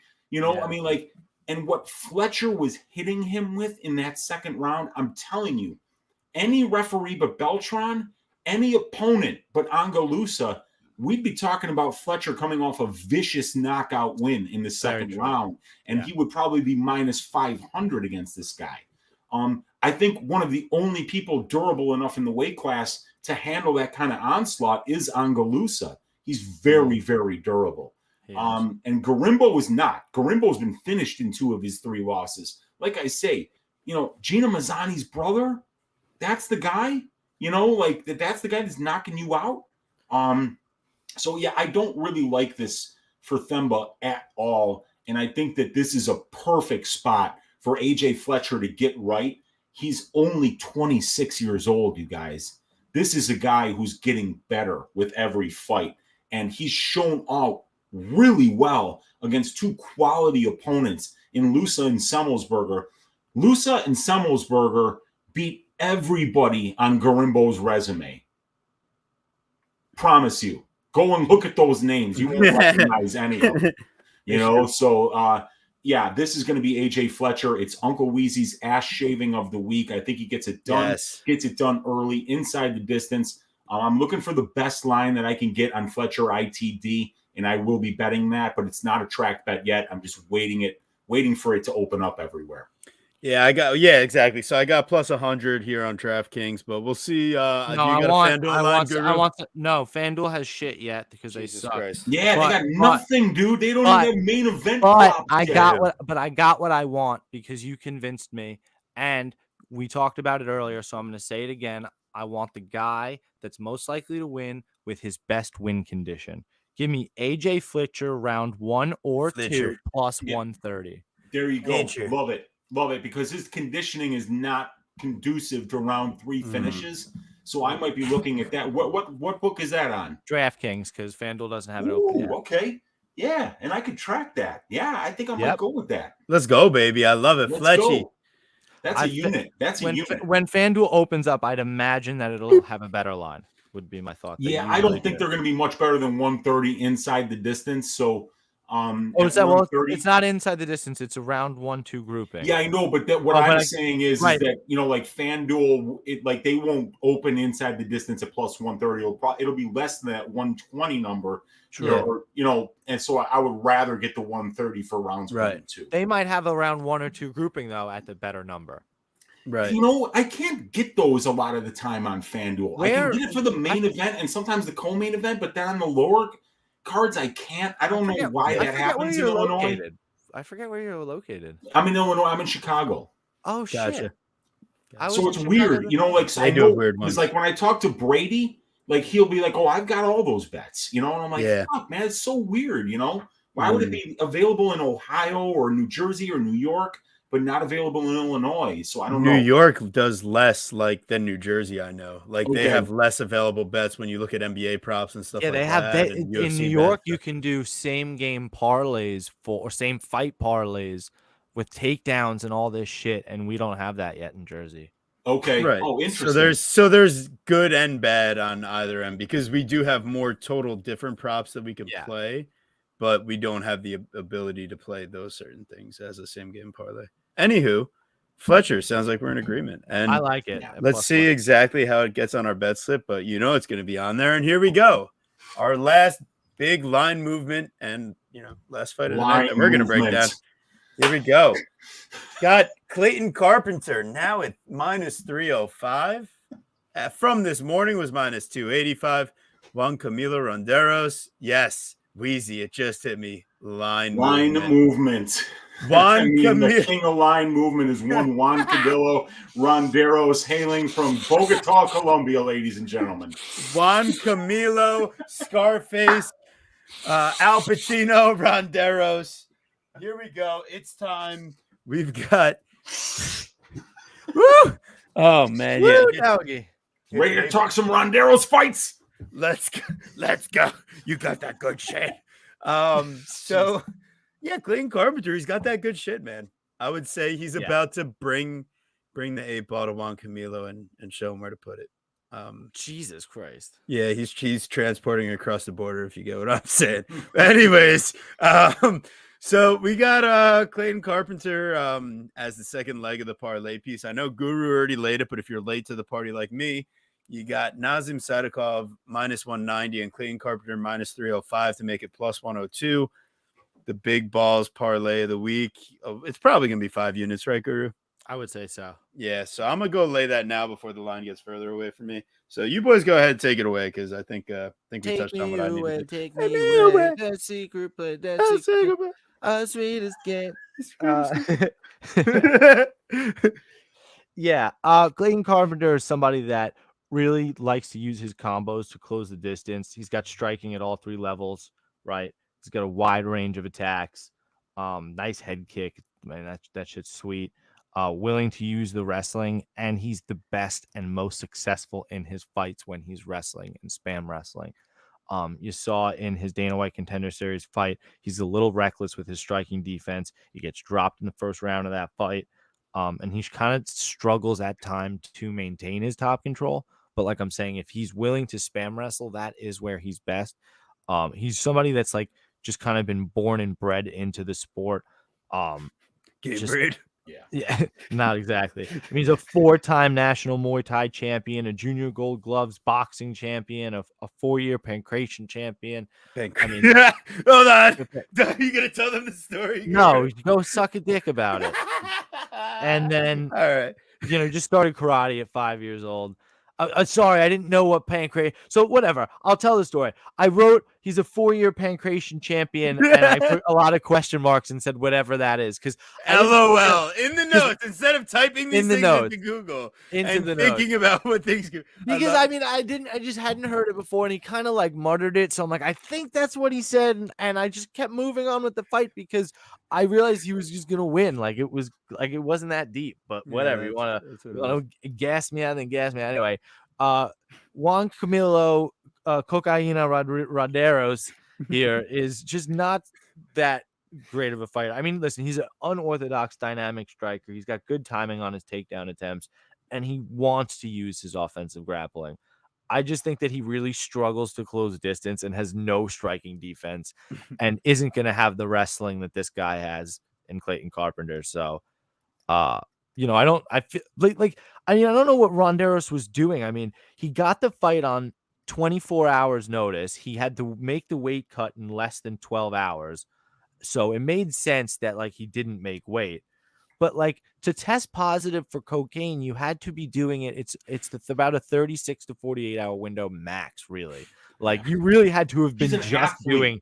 He's an athlete, so that's why I did the impression. I mean, like this guy had to have been on coke when he accepted the fight. No, literally, that's what I'm about to say. He celebrated the fight. He's celebrating. He's out doing his thing. He's like, "Do you want to fight?" He's like, "Sure, I want the fight. Let's do it." And then he woke up the next morning. He's like, I have to fight. What did I just do? Yeah. So now he's back and he's gonna take that. He's gonna get knocked out for his troubles. So he's part of our parlay. So that's the parlay. Bam. Nazim and Clayton. Wheezy. Well, guess what, fellas? I parlayed him up too. I parlayed him with the AJ Fletcher money line. There you go. Wow. Yeah, like you dealt with all of it there, Guru, where you talked about this kid. He's been doing this. His dad taking him around the country to fight when he was 6, 7, 8, 9, 10, 11, 12, 13, 14, 15 years old. This guy probably wasn't even showing up to school a third of the time so that he could go get fights in Montana. This guy was all over the country, fighting everywhere. Brazilian jiu-jitsu competitions, boxing, pancration, golden gloves. I mean, like, dude, this guy's done everything. This has been what he's been doing his entire life. Yeah, pancration, whatever that is, LOL. Yeah, it's open-handed strikes. So pancration, you're not closing your hands, but you can like smash it through with the base of your hand. That's basically what I'm going to do to TB the second I see him. Hey, buddy, good to see you, Bam. Yeah, and when you watch the tape on Ronderos, the two fights before the Dvorak fight, when he took it on very short notice, I mean, so we don't expect him to do well against Dvorak, right? But the Shelton fight, he basically lost all 5 rounds. I don't know how he got that decision. He got dominated in the wrestling by Eric Shelton. And then the Matthew Elliott fight. Elliott absolutely ragdolls him in the first round. Elliott comes out in the second, ragdolls him again, and then Ronderos gets some strange-ass armbar. I've never seen it before. From side, like basically it was like from a wrestling position, and he got Elliott's arm between his 2 legs, and he snapped his arm right here. Right here. He snapped the arm right in half. Damn. Between his legs. And then he went after Elliott after winning the fight and breaking his arm inexplicably, probably because he was coked up. So I mean, like the Shelton fight wasn't a good look. The Dvorak fight wasn't a good look. Even the Elliott fight wasn't a good look. But he won 2 out of those 3 fights. Now he's going to be facing a kid in Carpenter that's got multiple paths of victory, has been doing this his entire life. He's better than him everywhere. He's bigger than him. He's younger than him. He's longer than him. He's a way, way, way better striker than Ronderos. And he's a better offensive wrestler and Brazilian Jiu-Jitsu player as well. So how does Ronderos win this fight? I don't see it, I don't see it. Unless he comes into the cage coked up like Scarface at the end when he actually took like 500 bullets before he went down. I don't see him winning this fight, 100%. I feel that, and honestly, it's as simple as that. Sometimes you just got to keep it simple, stupid, Yeah. That's it. And hey, that's it, guys. Fucking hey, that was a amazing show.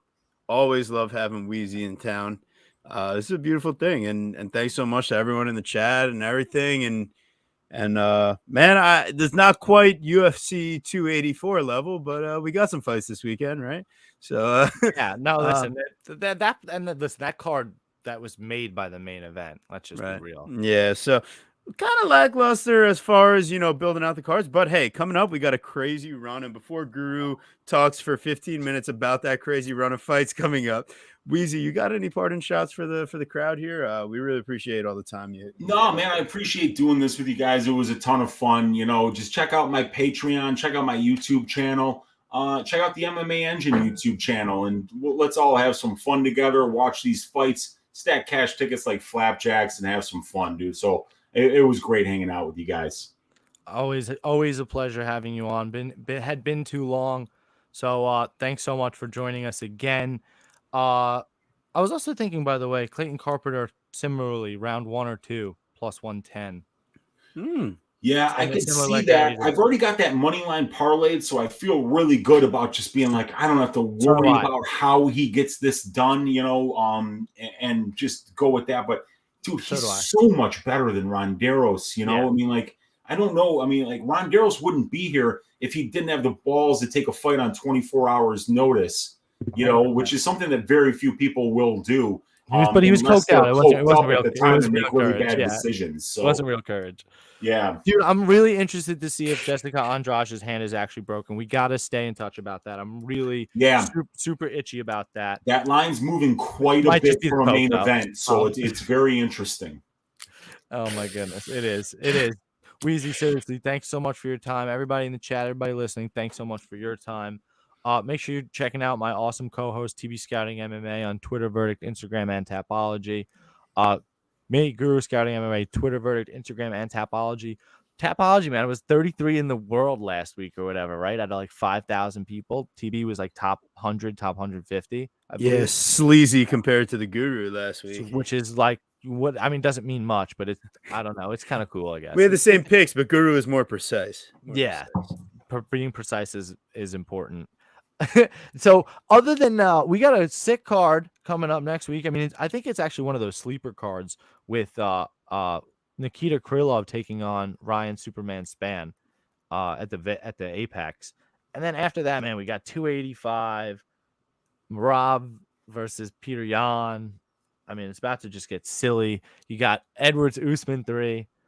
Yeah, so make sure you're sticking around. We don't take a week off, and neither do these sick fights. So take care, and we'll see you next time.